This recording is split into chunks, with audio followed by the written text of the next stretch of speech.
Blog Talk Radio.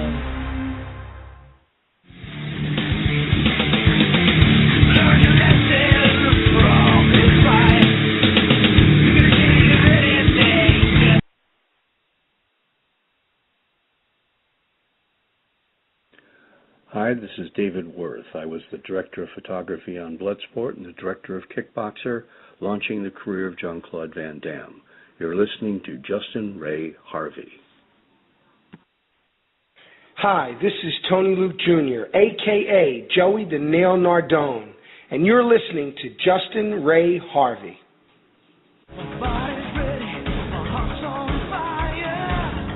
This is Stan Bush. I sing Fight to Survive in the movie Bloodsport. You're listening to Justin Ray Harvey.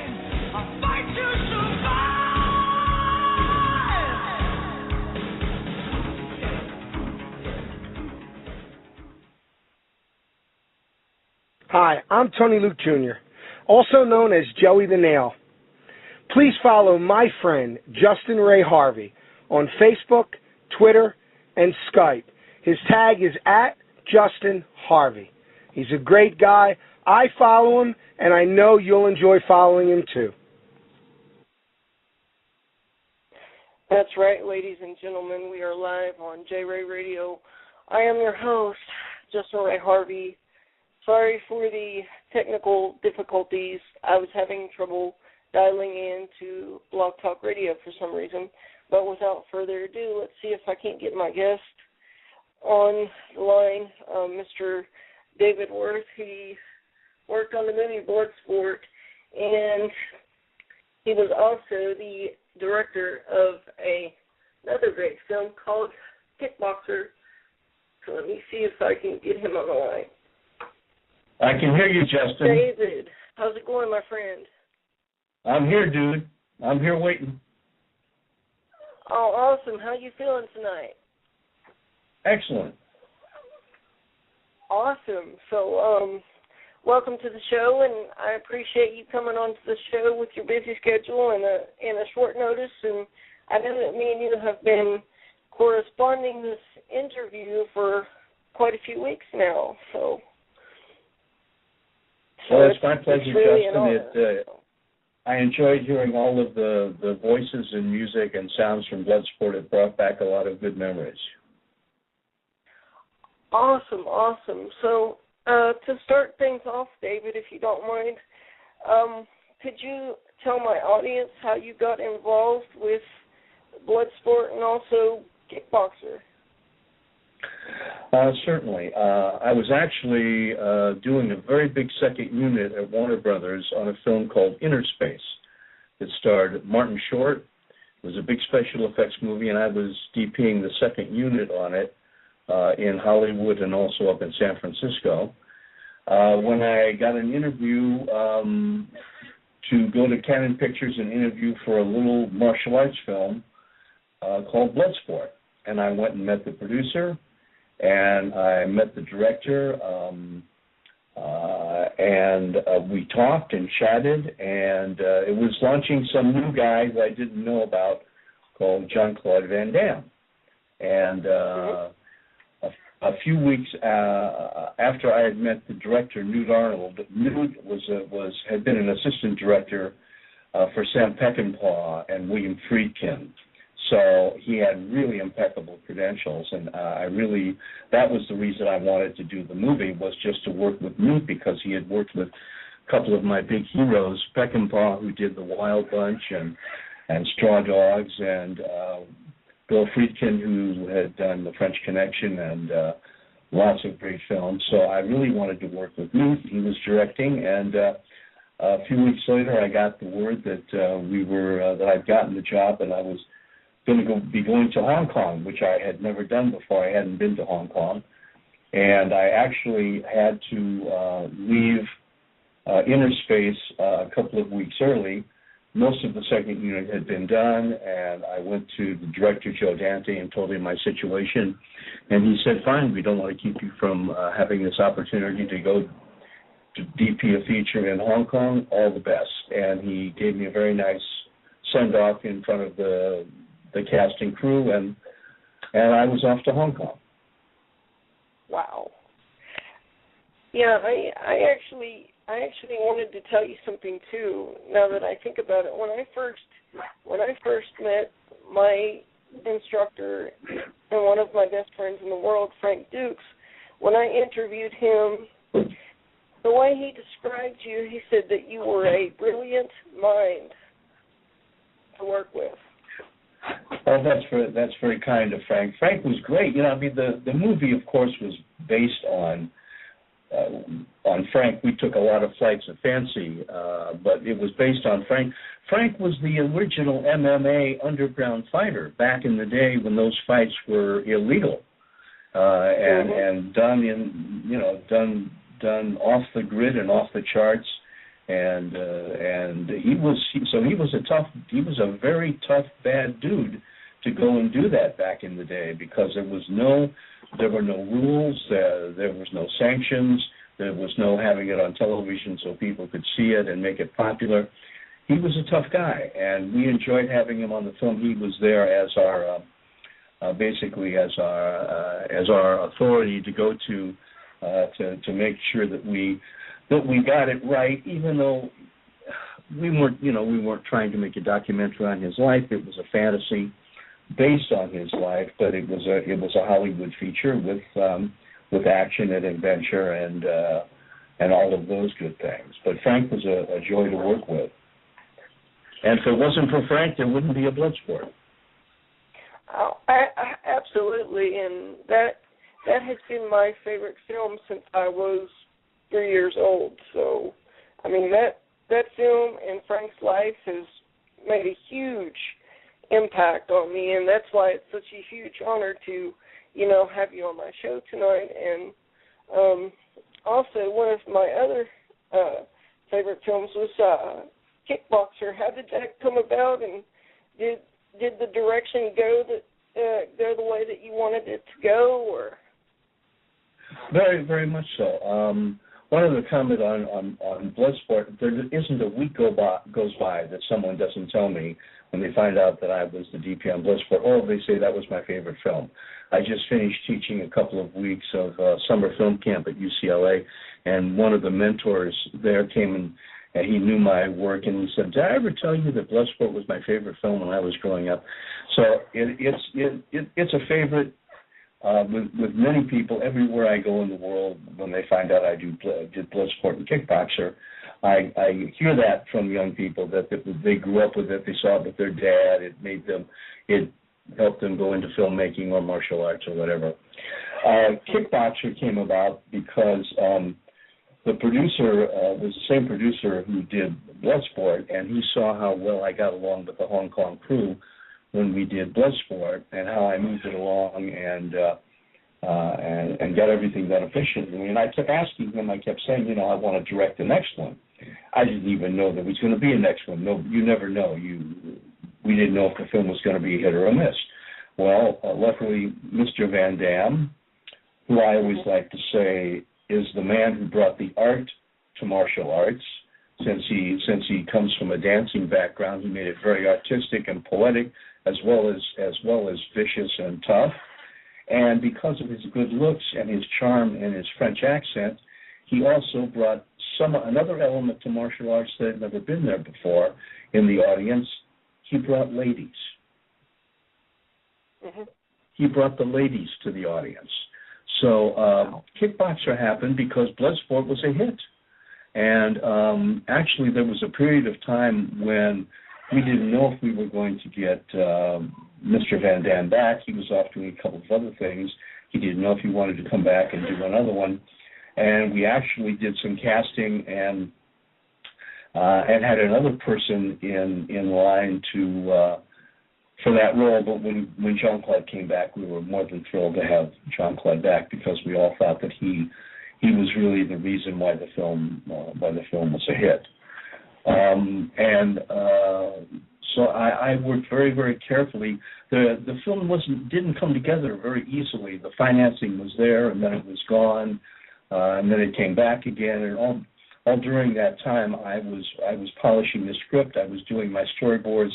I was working on the ad campaign and the poster, and 6 or 7 months went by that I worked on the film without really having a contract, without having without being paid for it.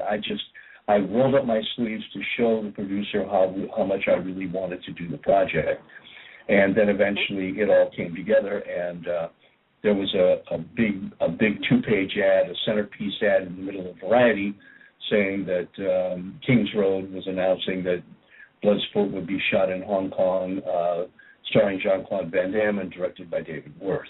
And we were off to Hong Kong for my second time in 2 years. Bloodsport was 1986, and Kickboxer was 1988. Incidentally, there was just a very, very famous anniversary that just happened to me a couple of days ago. I looked at my watch and I saw that it was August 8th. That is 8/8. And 24 years ago, when we were in Hong Kong doing Kickboxer, the final script, the date that the final script had on it was 8/8/88, which is a very lucky number. 8 is a very lucky number for Chinese. And so everyone said, oh, this is going to be a very lucky production. And it was, because it was even bigger than Bloodsport. It went off and made Mr. Van Damme a big international star. And he was off and running, on what became a very, very long career. And like everyone else in our business, show business is full of hills and valleys, peaks and valleys. You have ups and downs. We all have, and Mr. Van Damme has. But I was so thrilled to see him back in a big movie with Stallone as the bad guy in Expendables last year. Yeah, that was a great film. I actually went to see that on my birthday, and it was an awesome film to see all those stars work together and work together so beautifully. Wonderful. It was wonderful. Yeah. So now that we've talked about Kickboxer and Bloodsport, 25 years later, because here recently Bloodsport had the 25th anniversary. What are you doing now, David? Well, I've been teaching for the last 7 years. I started teaching at the college level, teaching filmmaking to undergraduate and graduates. I started at Chapman University in Orange County. I also taught at USC for a semester. I taught at UCLA. I even went to Singapore and taught for a year at Chapman's new facility there and lectured at the NYU Tisch Asia campus. And presently I'm on the part-time faculty at UCLA where I teach summer school, and at the Academy of Art University in San Francisco where I teach cinematography and directing. So I have several film projects in various stages of production, but when you get to a certain age in the film business, the phone stops ringing, and the phone stopped ringing exactly at the time that I put my foot into academia and started teaching. So I've had a great time passing the knowledge that I learned in filmmaking for 35 years on to the young filmmakers of the next generation. Wow. And, have you heard, there's actually a rumor on the internet that there's going to be a remake of Kickboxer in 2014. Yeah, no, actually they're remaking, I've heard that they're remaking both films, both Bloodsport and Kickboxer. People have emailed me and sent me, information. Did you know about this? Did you know about that? And they're not remaking them in the sense of the same story. And I don't think they're doing, if they do remake Bloodsport, I don't think they're doing it as a Frank Duke story or Kickboxer in the same way. I think that they're reimagining those films and making them more high tech and high action and CGI effect to compete with today's marketplace. I think they're just taking the titles and going in a whole different direction. Mhm. I don't know for sure. No one's shown me a script, but I'm theorizing that they're not remaking them in the same way we made the originals. Mhm. And also, I wanted to comment on Kickboxer. I was looking I was looking on YouTube and discovered that in some countries there's a deleted scene where Van Damme visits his brother in the hospital, and it didn't make the U.S. version. And I wondered if you knew about that and why that scene never made Kickboxer for the U.S. version. Yeah, I think probably. Yeah, I remember shooting the scene. I know the scene very well, and it was an emotional scene. I have a feeling for the U.S. version, the film was a little long, and so they cut it to be under 90 or 100 minutes, whatever the requirements for the distributor were. And for other parts of the world, they felt they could make it a little longer, and the scene got put back in. Yeah, that makes sense. I was just curious about that because that is a wonderful scene, and it's very emotional. So right. So well, Jean-Claude is a fine actor, even in Bloodsport. He showed his acting chops, and he would always say, "Remember, I'm an actor first, and then a martial artist." So he was more interested in portraying the emotion as much as he was interested in showing off his splits and his jumps and his leaps and his kicks. Mhm. Wow. Now, did you shoot anything for Bloodsport that you wanted to be in the film, but it ended up not being in the film? No. Bloodsport, in fact, Newt Arnold directed Bloodsport, so I was the director of photography, and we shot a lot. Newt shot a lot of film on that. He shot like 240,000 feet of film, and all those fight scenes were covered very, very heavily. We had 3 Panavision cameras, and we would shoot each fight scene with three cameras wide. Then we would move the cameras in, tighten up the lenses, and move the cameras in. One camera was always on a dolly. We'd shoot the fight again tighter. Then we would get on the mat and do handheld of the fight, and then we'd shoot the highlights of the fight, a certain punch or a kick or the last kick or the knockout in slow motion at 48 frames or 96 frames a second. So we really covered, we shot a lot of footage. And to my taste, we shot a little too much footage. And as a result, when I came back and directed Kickboxer, I was able to, instead of shooting 240,000 feet of film, I shot about 120,000 feet of film. And we shot for 42 days on Bloodsport.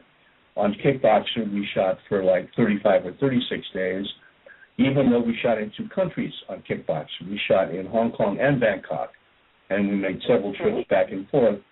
But in Kickboxer, it was all shot in Hong Kong. So I thought I was able to do was to streamline the production and make it a more efficient production, and I think I was able to pull that off. Well, in my mind, David, you did a brilliant job with both films. Thank you, Justin. Because, everybody that's been a martial artist, I know that they've seen Bloodsport or Kickboxer or even both. I mean, they're cold, hard classics. So. Yes, and I know that not a week goes by that they're not. I don't go tuning through cable and see one of them on a cable channel. They used to run Bloodsport every week on G4. I would go tune by, and there it would be. And I know they're extremely popular. A lot of kids like yourself and others grew up with them, and they were classics. They as I like to say, they launched Jean-Claude's career. He went on to do a lot more films, a lot bigger films, but those 2, Bloodsport and Kickboxer, were very special. They were small films. Both of those films together didn't cost $5 million. Bloodsport was $2.2 million. Kickboxer was like 2.3 or 2.4 or 5 million. So both of those films combined were made for under $5 million, and yet they did astounding grosses worldwide and launched Mr. Van Damme into the stratosphere. So they were small films. In fact, sometime between the time when I was directing Kickboxer, I was at Canon Pictures, and they were the distributors of Bloodsport, and I was walking around, and I happened to find a folder that showed all of their profits and losses, and they had all these big $35 million films, Journey to the Center of the Earth, and this big film and that big film, all $35, $40 million films. None of them made a profit. All the way down at the bottom of the page, the only film that was showing a profit was the little $2.2 million Bloodsport. I thought that was pretty good. That is fantastic, and a lot of people don't know this, but there's on the music side of things, there's two soundtracks to Bloodsport. One was only available to purchase from Germany, and then the other was released U.S. in 2007, and then there's two different soundtracks for Kickboxer. So two different releases. I didn't know. I did not know that. I'm only familiar with the original Hollywood release of both films, the music and the soundtrack from both films. I wasn't aware of a German release or any other release or any different release. Did they change the music? I think so. What I can do, David, when we get done with the show, I can send you links and information about it because, see, like I said, I'm a big fan of Bloodsport, and that's pretty much what I do. I mean, I've got Bloodsport pretty much everything, so. That's cool. It's a good little movie, and it certainly was a stepping stone in my career and Mr. Van Damme's career. And you know that there's one great actor who was in that film who just had a very small bit part in that who went on to win an Academy Award. Who's that? Wasn't that Forrest Whitaker? Forrest Whitaker. Yes, Mm-hmm. Forrest Whitaker is a great African-American actor. He's won the Academy Award, does his own films. And if you listen carefully, you can hear his voice on the NFL channel. He's the voice of football. He's just a wonderful actor. And we were very privileged to have him in a small part in that film. And he went on to do Color of Money and lots of other huge films where he stole scenes from Paul Newman, and just an astounding actor. So that was thrilling. Oh, absolutely. And I wanted to ask you, how did you guys, like, you know the video game scene where Frank Dukes is playing Ray Jackson and they first meet? Right. How did you shoot the video game scene? Do you have a phone ringing? Is that you? Yeah, but I'm in the middle of this, so yeah. Okay. But, no, we actually, I think we shot the scenes with Don Gibb and Jean-Claude separately from the video game, and we had to do the video game as an insert because the video games were very, very primitive back in those days, and we had to have somebody operating the video game to make it do what we wanted it to do, and we were filming that with our 35mm cameras, then we cut everything together in the editing. I see. The guys were really playing that game. Yeah. Mm-hmm. Yeah. And you know, after seeing that scene, I had to get that game. I was like, I have to get that now. You know, so cool. I mean that's a classic scene. And speaking of Forrest Whitaker, what was funny about the film is like he didn't have very many lines, and when he did speak, he got interrupted all the time. Yeah, that was the joke between the other actor and Forrest. Their parts were smaller, and they were instrumental in telling the story of the film. So in order to make those parts interesting, they came up with the idea of every time Forrest would try to say something, he would say too much, and the other guy would interrupt him. So they actually brought more reality and more interest to the characters by their improvising and adding the character of Forrest trying to speak and always being interrupted by his older partner.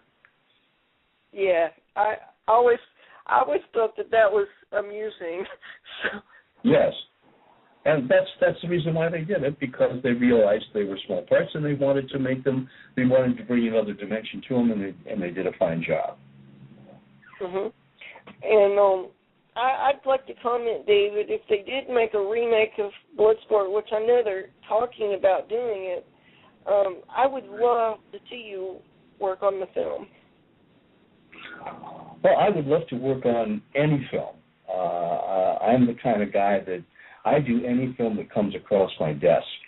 One of my heroes in the film business, two of my heroes in the film business were D.W. Griffith and John Ford. And when I started looking into their lives, I realized that back in the early 1900s, D.W. Griffith invented the language of movies while he was working at a studio called Biograph, because over a 5-year period, he made not 100, not 200, not 300, not 400. He made over 450 one- and two-reel movies, while he and his cinematographer, Billy Bitzer, invented the language of filmmaking that we use today. And and John Ford did the same thing. 20 years later, he made like 30 or 40 10-day westerns before he ever did one of his serious feature films. So those guys were my heroes, and I knew I would never get a chance to do 60 or 100 or 200 or plus movies in my life. So I just took anything I could get my hand, any film that came across my desk. I didn't care if it was action, if it was horror, if it was a love story, if it was a TV series, if it was a first unit, if it was a second unit, if it was martial arts, if it was a thriller. I didn't care. I just wanted to get the work because I wanted to get my chops. I wanted to learn as much about the filmmaking as I could, and the only way to learn is to do it. Just like playing an instrument. The only way you get your chops is by playing the instrument. It's like you wanted to do anything that you could, you know? I mean, any type of film. I mean, that shows your passion for filming is you don't limit yourself just one type of film. You're like, I'll take anything that I can get, you know, and that's the way to be. Yeah, that was my philosophy. Mhm. So I mean, but like I said, David, it's a huge honor to speak with you. I mean, you know, I never would have dreamed that I would be speaking with you. So. Well, I think you contacted me via email. I think you found my email address and contacted me. I'm happy to talk to anyone at any time. I'm very easy to find. I'm on IMDb under David Worth Kickboxer. I can be reached via email at davidworthfilm@gmail.com. I'm happy to. I'm happy to talk to anyone at any time about either my career or any film questions that they might have. That's what I do now. I write books and I teach. I've got a book. The first book that I had published in 2008 was called The Citizen Kane Crash Course in Cinematography, and it's available at Amazon.com. And it's a fun book that is an introduction to filmmaking for young people. I tried to make it a page turner for young people who might be interested in learning about the film business and cinematography. Oh, absolutely. And unfortunately, we're getting close to out of time, David. And I just wanted to tell my listeners that you can also find David on Facebook as well. So. I'm there. I don't check it out very often because I'm not a Facebook fan. I don't want to. I think there's a lot of narcissism and navel gazing there. It's kind of a waste of time for me. But I'm there, and I check in to see my grandchildren and a few other things. But I'm not one of these people that makes a post every time I go buy a pair of shoes or change my picture. Oh, absolutely, David. And I just wanted to say real quickly before I let you go, thank you again. And next time I have you on the show, maybe we can promote your book or anything new that you got going on. We can always promote. And I'm sure me and you will be emailing back and forth, of course. And I'm happy to check. I'm very grateful. Yeah. David, so. Yeah, thank you very much, Justin. I'm happy to do it anytime. I also was the director of photography on 2 films for Clint Eastwood, Bronco Billy and Any Which Way You Can, and there's a whole story there. So I've done over 35 movies, and each one of them, not a lot of them were award-winning films, but they were my kids. I loved them. I was passionate about them, and I'm happy to chat with you about them anytime.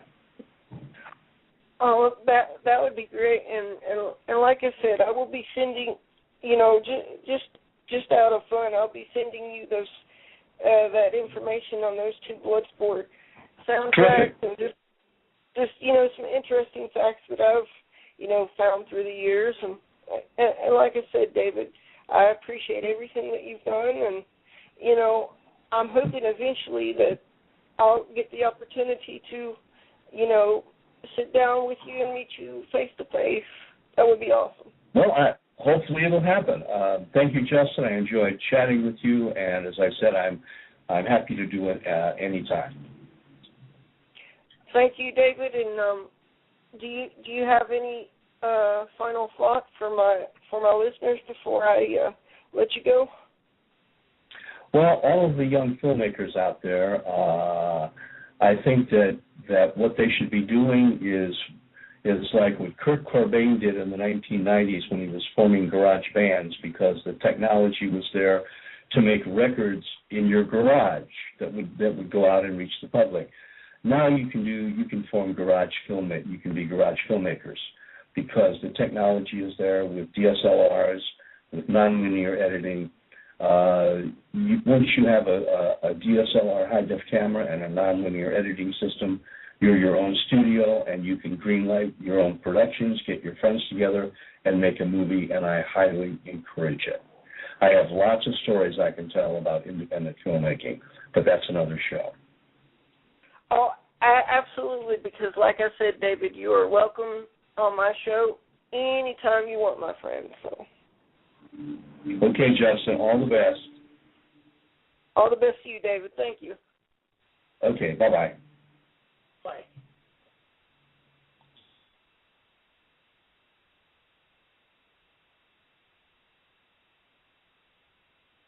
And ladies and gentlemen, that was David Worth.